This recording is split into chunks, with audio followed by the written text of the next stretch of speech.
आज के इस वीडियो में अपन पढ़ेंगे हिंदी का एक टॉपिक क्लास 12th आरबीएससी जो हिंदी है उसमें चैप्टर पहला है संतवाणी। और संतवाणी में भी जो पहला भाग है वो है संत कबीरदास। सबसे पहले कबीरदास जी का अपन परिचय, जो कवि परिचय होता है वो समझेंगे कि कवि परिचय से संबंधित प्रश्न भी प्रश्न पत्र में आते हैं। तो कबीर का जो जन्म है वो 1398 ईस्वी में एक जुलाहा दंपति के परिवार में हुआ। कबीर की मृत्यु 1518 ईस्वी में हुई और कबीर जो थे वो निर्गुण भक्ति धारा के कवि थे। कबीर को ज्ञानाश्रय जो शाखा है उसका एक प्रतिनिधि कवि माना जाता है।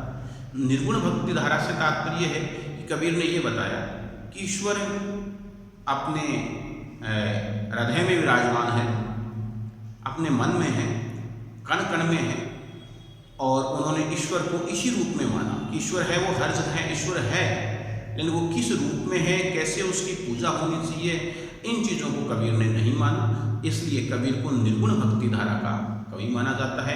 उन्होंने किसी एक व्यक्ति को ईश्वरीय रूप मान करके उसकी उपासना नहीं की। उन्होंने निर्गुण भक्ति धारा का मतलब उन्होंने माना कि कण कण में ईश्वर विद्यमान है, अपने अंतः मन में ईश्वर विद्यमान है, ये बताया। कबीर निर्गुण भक्ति धारा के कवि थे। कबीर ने जो प्रमुख रचनाएं अपनी लिखी वो थी अंधविश्वास, छुआछूत या जो धार्मिक पाखंड थे उनको देख करके दुनिया को जागृत करने के लिए इन चीज़ों जो सामाजिक बुराइयां थी इनको अपनी रचनाओं में उन्होंने स्थान दिया कि ये कैसे दूर होनी चाहिए, ये किस प्रकार के पाखंड हैं। और धार्मिक अंधविश्वासों, धार्मिक कट्टरताओं, इनको त्यागने पर कबीर ने जोर दिया। कबीर की जो रचनाएं हैं उनका संग्रह कहलाता है बीजक। और बीजक के भी 3 भाग होते हैं। पहला है साखी, दूसरा है सबद और तीसरा है रमेली। तो ये था कबीरदास जी का जीवन परिचय कि जन्म 1398 में और इनकी रचनाओं को बीजक कहा गया। ये निर्गुण भक्ति धारा के कवि हैं। प्रमुख उपदेशों में इन्होंने धार्मिक कट्टरता छोड़ने, धार्मिक अंधे विश्वासों, धार्मिक कुरीतियों, सामाजिक कुरीतियों, इस प्रकार की चीज़ों को उन्होंने छोड़ने पर जोर दिया है। अब इनका पहला दोहा जो साथी है वो अपन पढ़ते हैं। पहले दोहे में ये कह रहे हैं कि त्याग तो ऐसा कीजिए सब कुछ एक ही बार, सब प्रभु का मेरा नहीं निहचे किया विचार। इस पद्यांश में संत कबीरदास जी ने बताया है त्याग के बारे में। उन्होंने ये कहा है कि मनुष्य को जो सब कुछ दिया हुआ है वो ईश्वर का है और उसे ईश्वर के प्रति त्याग करते हुए मनुष्य को संकोच नहीं करना चाहिए।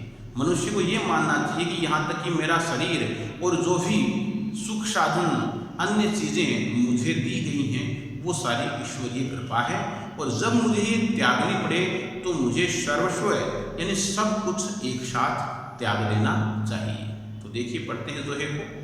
कबीर ने कहा है त्याग तो ऐसा कीजिए सब कुछ एक ही बार, कि मनुष्य को त्याग इस प्रकार से करना चाहिए कि वो सब कुछ एक बार में त्याग दे, किसी चीज़ के प्रति मोह नहीं रखे, ये माने कि जो भी मुझे प्रदान किया गया है वो समस्त ईश्वरीय कृपाएं हैं, वो प्रभु का है, वो ईश्वर का है। सब प्रभु का मेरा नहीं निहचे किया विचार। और जब मनुष्य ये समझेगा कि सब कुछ मेरा है, सब कुछ प्रभु का है और मुझे इसे त्यागना है, तो उसके अंदर से जो अहम है, जो अहंकार है, किसी वस्तु के प्रति मोह है, उनका त्याग हो जाएगा और वो सर्वस्व सब कुछ आसानी से त्याग सकेगा। तो प्रस्तुत दोहे की जो भाषा है वो सरल है और इसमें कबीरदास जी ने त्याग के बारे में, समर्पण के बारे में, ईश्वर के प्रति त्याग और समर्पण के बारे में हमें बताया है। दूसरा दोहा देखते हैं सुनिए गुण की वार्ता को गुण लीजे नाही, हंस चीर को कहत है नीर सो त्यागे जाही। इस दोहे में कबीरदास जी ने गुण और अवगुण की तुलना करते हुए ये बताया है कि मनुष्य को गुणों को ग्रहण करना चाहिए और अवगुणों को त्यागना चाहिए। कबीरदास जी ने क्या कहा? सुनिए गुण की वार्ता, कि मनुष्य को हमेशा गुणों को ग्रहण करना चाहिए, गुणों के बारे में ही सुनना चाहिए।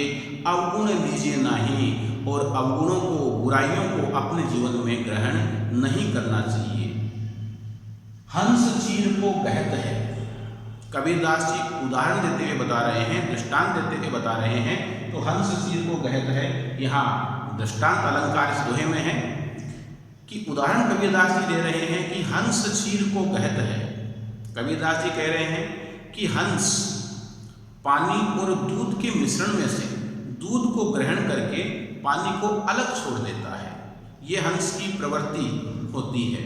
तो कबीरदास जी ने हंस का उदाहरण दिया है कि जिस प्रकार हंस दूध और पानी के मिश्रण में से दूध को ग्रहण कर लेता है, पानी को छोड़ देता है, उसी प्रकार मनुष्य को अपने जीवन में गुणों को ग्रहण करना चाहिए और अवगुणों का त्याग कर देना चाहिए।